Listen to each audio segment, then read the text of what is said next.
So recently, there have been some articles that people have been talking about online regarding George Lucas and Star Wars. This is due to Bob Iger releasing an autobiography. And we can see here, right here, that upon first viewing, George Lucas said he didn't like the film. There was nothing new that caught his attention or caught his eye or interest in this particular case. There's a previous article here somewhere where he talks about him selling episode 7, 8, 9 outlines to Disney, and he took that to be a tacit agreement that they would follow his ideas for the films and they would want his input. They didn't, of course, do that, and he found that very upsetting that they didn't want to go in the direction that the films were originally intended to go. Um, they claimed that they wanted his input, but if they wanted his input, they would not have bought the outlines and maintained creative control of the films. That's just the way that it is. They wanted to have these films because they wanted them to be Disney films. What they did was they successfully removed Star Wars from George Lucas completely, right? George can't go out on the sly and create, say, these 3 films now and call them something different and with a wink and a nod be like, yeah, this is what Star Wars is really supposed to be. Disney ruined it. You can't do that now. Those outlines have been sold to Disney. They own them. So he can't go and make those movies. Nobody can go and make those movies except Disney, and Disney won't do that because Disney doesn't know what the hell they're doing. I have no doubt in my mind that this is what has happened. Right? Disney thinks they know Star Wars better than the creator of Star Wars. They don't. That's just how it works. Disney doesn't know. You would think that they would because they make a lot of fairy tale movies, and Star Wars is essentially a fairy tale, and we'll talk about that later. But Disney doesn't really. They don't know what they're doing. I grew up watching Disney films, Disney live action. They're terrible films. They are so bad. It's like watered down, stupid Americana. And they're awful. Oh, all those films are terrible. Disney does some good animated films. They do not do live action films well. There's the exception of the Marvel films, but I have a feeling that was more or less Marvel, them taking everything directly out of Marvel. I don't know why they didn't Disneyfy those films more. I'm really surprised that they didn't. They did a really good job of Disneyfying Star Wars. So hello, and welcome to the ordeal. And in this series, I want to describe to you, all of the viewers out there, how it is that The Force Awakens is the worst Star Wars episode ever, and will remain that way forever. I know it may seem like I'm dusting off something that has been covered many, many times, revisiting the past, but I want to do this as in a lead up to Episode 9 being released. I've heard a lot of rumors about Episode 9 so far, and I don't think that there's anything that can be done to fix the Star Wars franchise at this point, short of starting over. Disney ruined the entire series with Episode 7 easily. A lot of people out there claim, Episode 8 is the worst. Episode 8 is the only bad Star Wars. I'm tired of hearing that. I'm tired of hearing people say, Star Wars: The Force Awakens isn't a bad movie. It isn't as bad as The Lost Jedi. It's not a bad movie. It was a good movie, or the dreaded Star Wars Episode 7 was the best Star Wars movie ever. Oh, people, I don't understand how you can think this is a good movie. It's fine if you like it. You're allowed to like bad art. I like all sorts of bad art. Believe me, it's fine if you like it. I don't like it, and the reason I don't like it is because it is terrible. It's terrible in a way that ruins Star Wars. It completely destroys Star Wars. I know there's a lot of people out there, like I just said, there's a lot of people out there that disagree with me. I'm going to try to prove all those people wrong. For example, Plinkett. Plinkett goes on and on about how good this movie was and how bad the prequels were. Plinkett is wrong. People point to him as the definitive example of how to tear down a Star Wars movie. because he tore apart the prequels so exquisitely. 90%, at least 90%, maybe 95% of what he says about the prequels, you can say about the original trilogy. It's just ridiculous that people think the original trilogy was perfect. There's nothing at all wrong with it, and the prequels were garbage. And then Disney stepped in and they saved the series with Episode 7, and Episode 7 was the worst by far of every Star Wars movie ever. I'm going to prove that to you in this series. I don't think there's any. I'm going to not leave any room for doubt that Episode 7 is the worst. This is not my opinion. I'm going to use logic and reason to do this. I don't operate on opinion. I operate on these are the facts, and this is how we know these are the facts. The truth is, Kennedy, Iger, and Abrams violated Star Wars and left her a hollow shell of her former self, leaving the rest of us around picking up pieces, essentially having to focus on the past instead of moving forward with the franchise. So, hopefully, you'll enjoy this. If you have not already seen any of my other Star Wars films, I've only done a couple of videos. Any of my other Star Wars videos, I've only done 2 videos. They're more comedic in nature. Check them out. There's Tauntaun's Ruined Star Wars and AT-AT's Ruined Star Wars. They're a lot more fun. This is going to be a lot more serious. But if you like Star Wars videos, check those out. I think you'll appreciate them.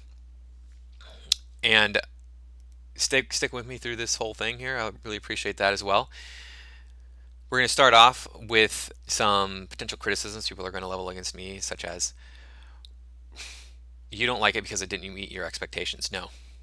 I expected Disney to ruin Star Wars, so it met my expectations very well. I was hoping that they wouldn't, but I grew up on Disney films, and I'm not talking, oh yeah, I saw The Lion King, and I saw Snow White, and I saw Cinderella. Yeah, I saw those, but no, I mean, I grew up on live action Disney. The Parent Trap, Flubber, the Herbie movies, the Herbie the Love Bug movies, all those were, and they're all just god awful. Disney does not do live action. So when they bought Star Wars in 2012, I was so disappointed. Immediately when I heard the news, I called one of my friends and I was yelling because I was so disappointed, and I knew they were going to ruin it, and they did. They turned it into Disney movies, and Disney movies are not good. So stick with me through this. I think we'll have fun, and I think you'll learn a lot about my perspective. And if you appreciate having your views challenged, if you like Star Wars Episode 7, or if you think it's a good movie, if you appreciate having your views challenged, if you have an open mind to that, then this is definitely the video for you. If you are like, no, everybody who badmouths Episode 7 is wrong, then you're probably not going to be happy. You're definitely not going to be happy, because I'm going to rip this movie up one side and down the other. You will see how this is not a good movie. I've done it already many times to people. They're like, oh, it's a great movie, and I'm like, oh really? Here you go. I wrote a 5-page paper on why this movie is garbage, and they read it and they're like mad at me. They're really mad at me because I show them how this movie is not good.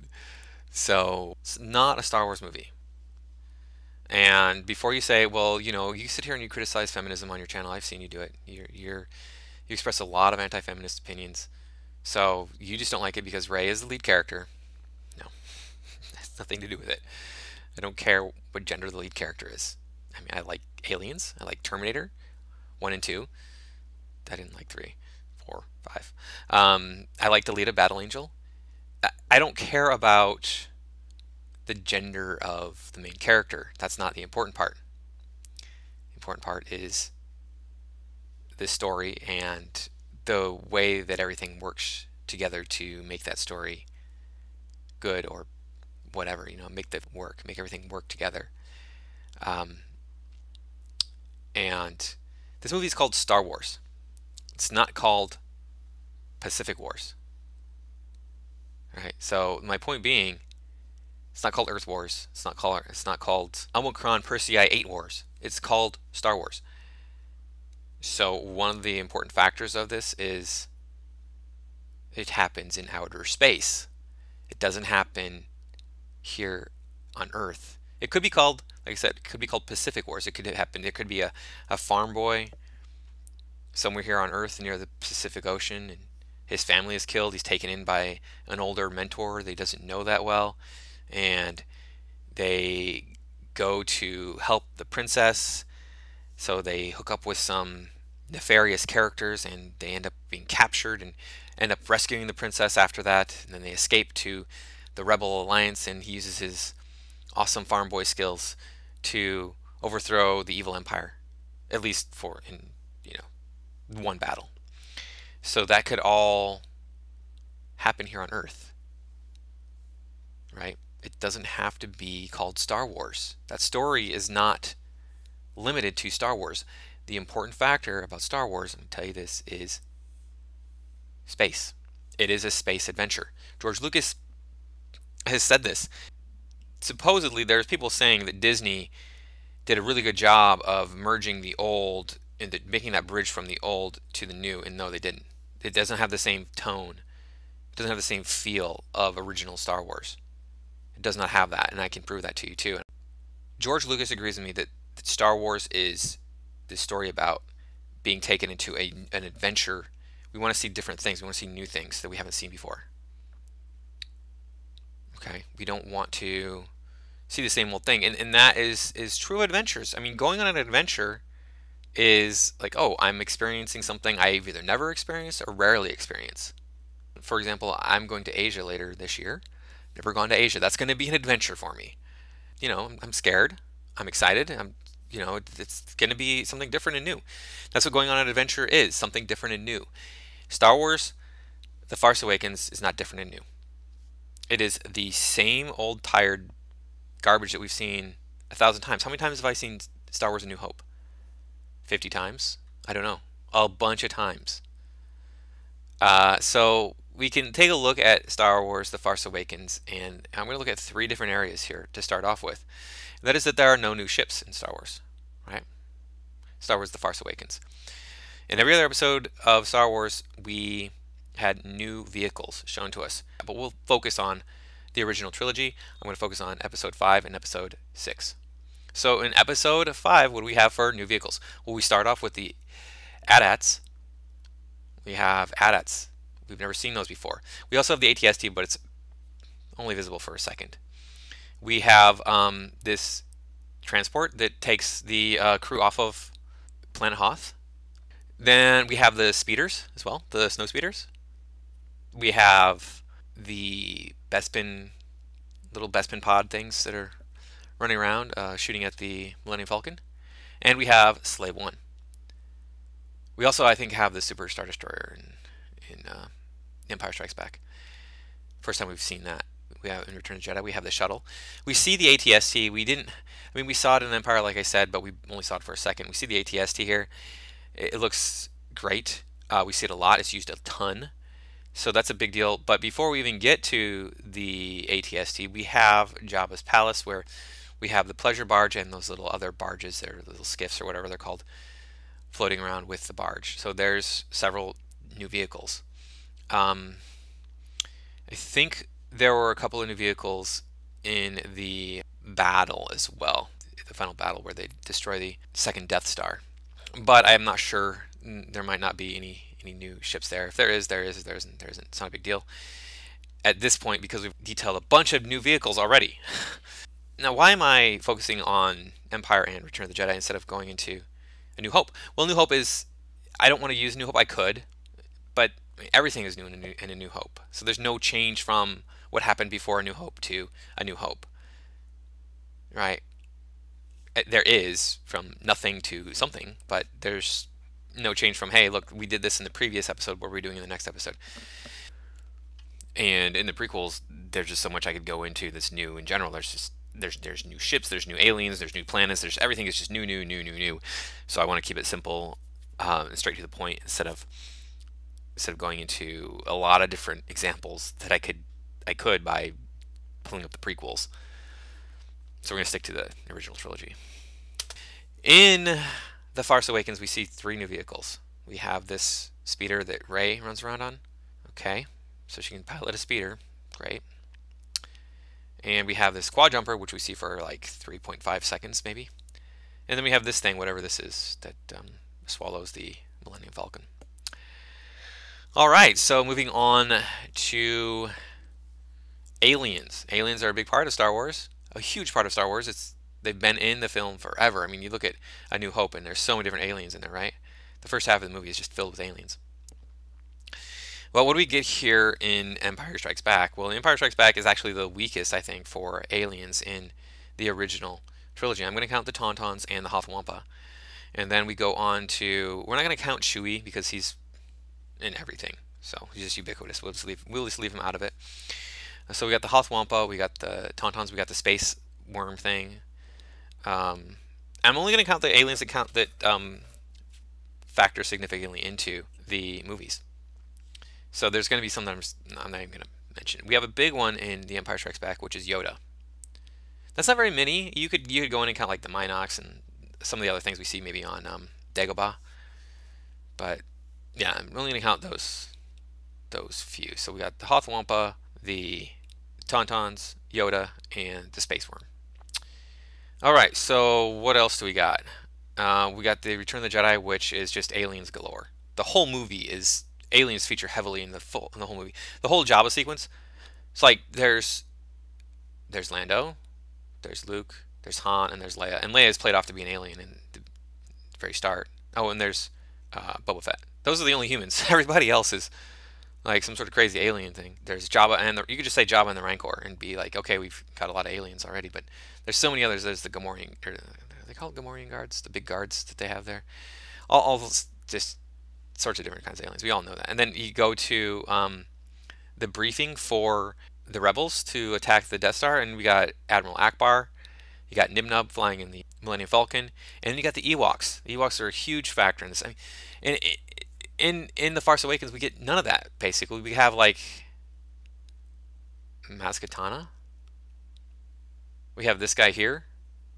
Okay, and we have these creatures that are released on the ship after the Millennium Falcon is captured. What? I don't.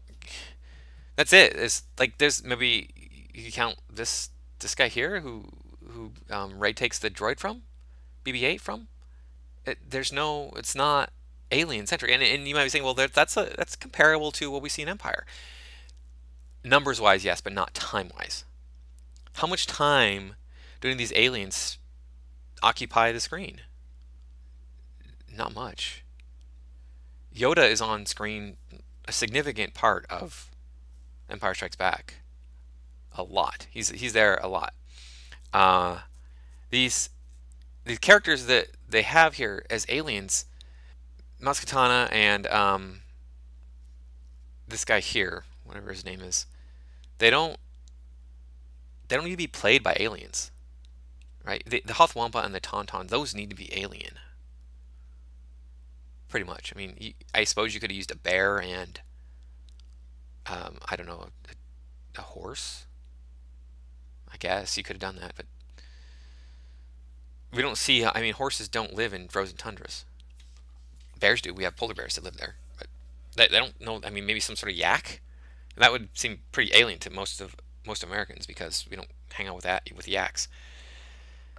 So the aliens are very few, and they're not on the screen. They don't have much screen time in The Force Awakens.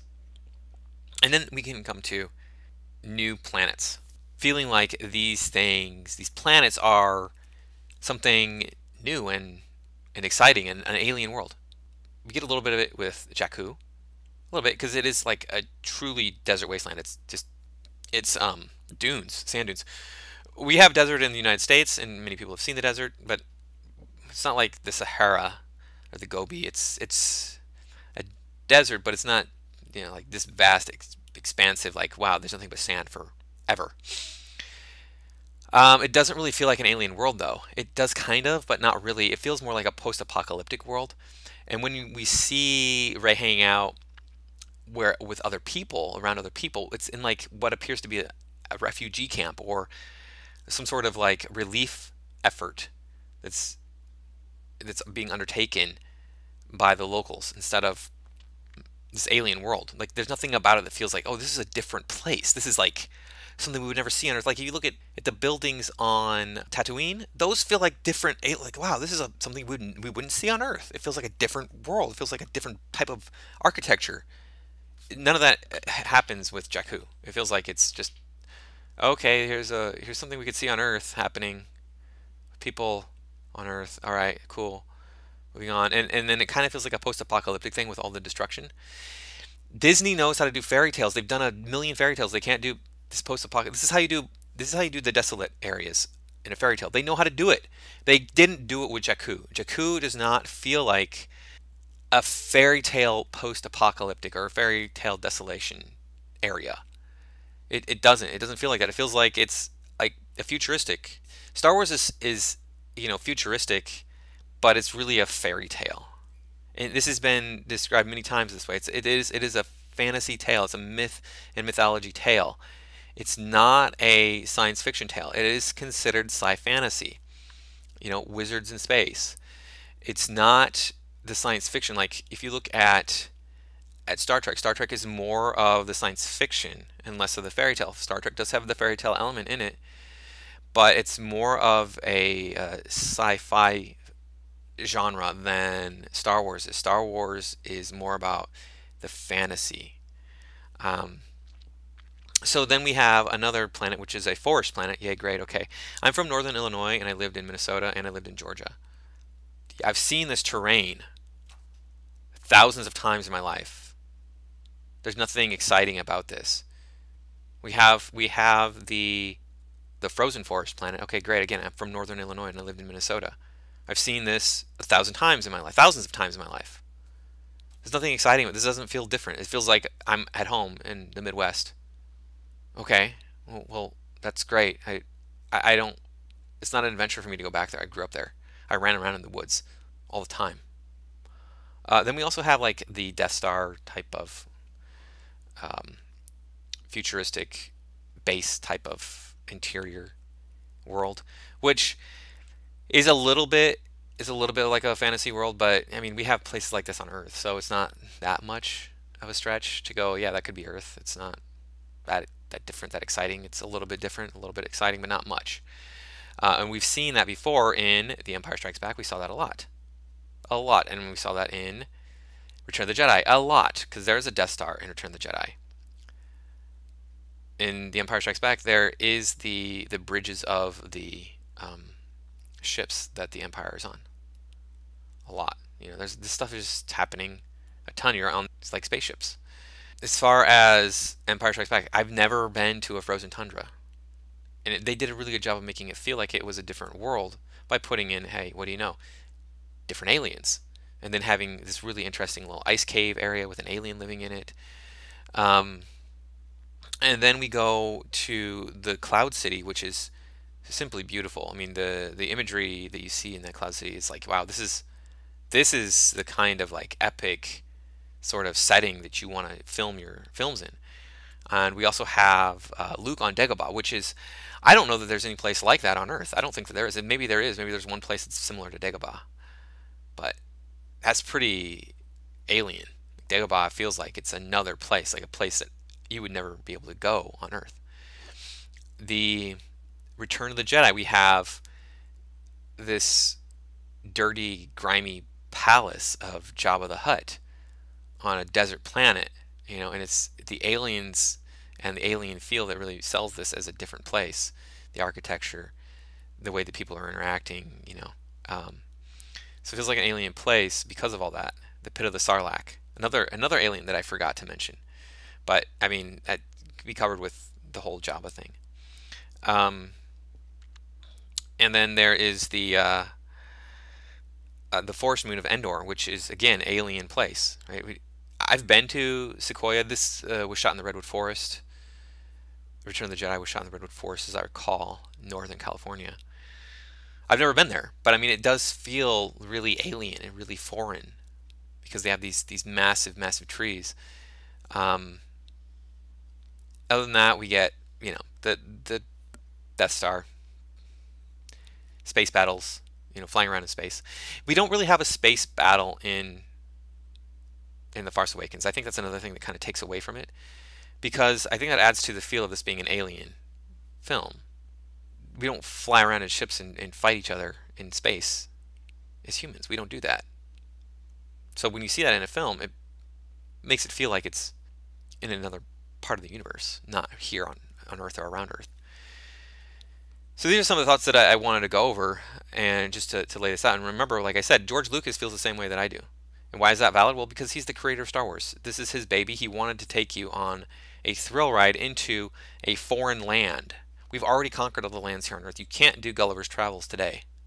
We know how everything is on Earth. We've been everywhere, except in the deepest depths of the ocean. We've been everywhere where humans live, where intelligent creatures live. With space, we have the option of making up new and interesting people, new and interesting civilizations, new and interesting adventures. George recognized that. He said, we can't have a fairy tale here on Earth. We could, but we have to really design a new Earth. That's why when you look at things like Lord of the Rings, which is, fairy tale, it happens on Earth, but it's a different Earth, right? So George Lucas said, well, I'm not going to even have it happen on Earth. I'm going to have it happen on different planets that are not Earth. Why would I have it happen here on Earth when I can have these fun adventures in places that it can be anything I want them to be? Whatever I need to do, I can change it. I can change it on a whim and say it's like this instead of, well, Earth doesn't have desert that covers the whole planet, but just doesn't have that. It doesn't have an ice tundra that covers the whole Earth. It does. Yeah, you can have those things, but they're going to be smaller. So it did at one time. I mean, I don't want to go into the science of Snowball Earth, but that was something that you can look up yourself. So it could have easily worked if they had just made this stuff feel like a fairy tale, and they didn't do that. They made it feel like it was shot in my backyard. So that's the first thing. It's not an adventure story. It's like, they did some stuff over here, and then they went from the desert to the forest. Oh, okay. Then they went up to the north where it was snowing, and yeah, there was this like futuristic base where they were plotting everything against people, etc. Blah blah blah. And no, it's not fun. It's boring. It's lame. And Disney really dropped the ball. They did not make it a fairy tale, and they know how to make fairy tales, but they can only make a fairy tale if it's animated. Disney cannot do live action. What their problem is, they can't do live action. So the first thing that I wanted to bring up was that point about how it does not fit with Star Wars. It doesn't fit. It's not a Star Wars film. This is not a Star Wars. Just because you put some Star Wars elements in there, we got lightsabers, we got the Force, we got spaceships, we got some aliens, we got some droids. It's Star Wars. No. You can do that, and it's still not Star Wars. I mean, I don't consider the Star Wars, the holiday special, a Star Wars film.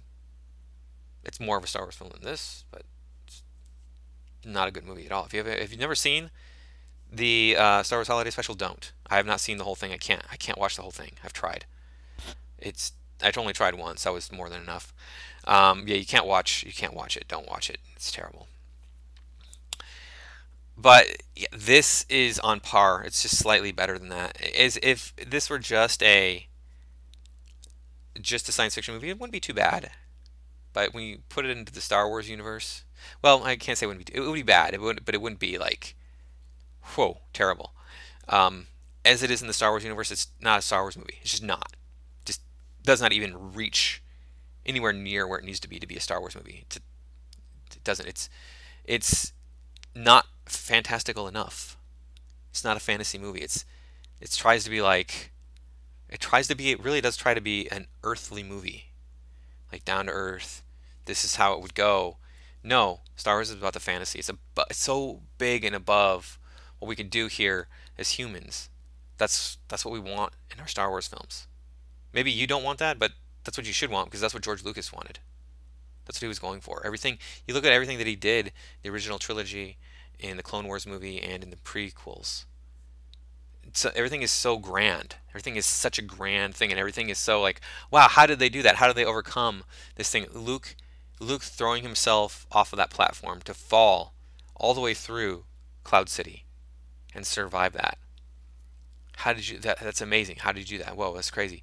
None of that stuff happens here. The only thing is, and we'll get to this, is Daisy Ridley surviving on her own as a child in that desolate wasteland. That's the only thing that's above and beyond. So anyway, thanks for watching. I'm going to do a whole series of these. This is just the first point. We're going to go through the movie scene by scene, and I'm going to show you why every scene does not work and how this ruined Star Wars forever. So I will see you next time.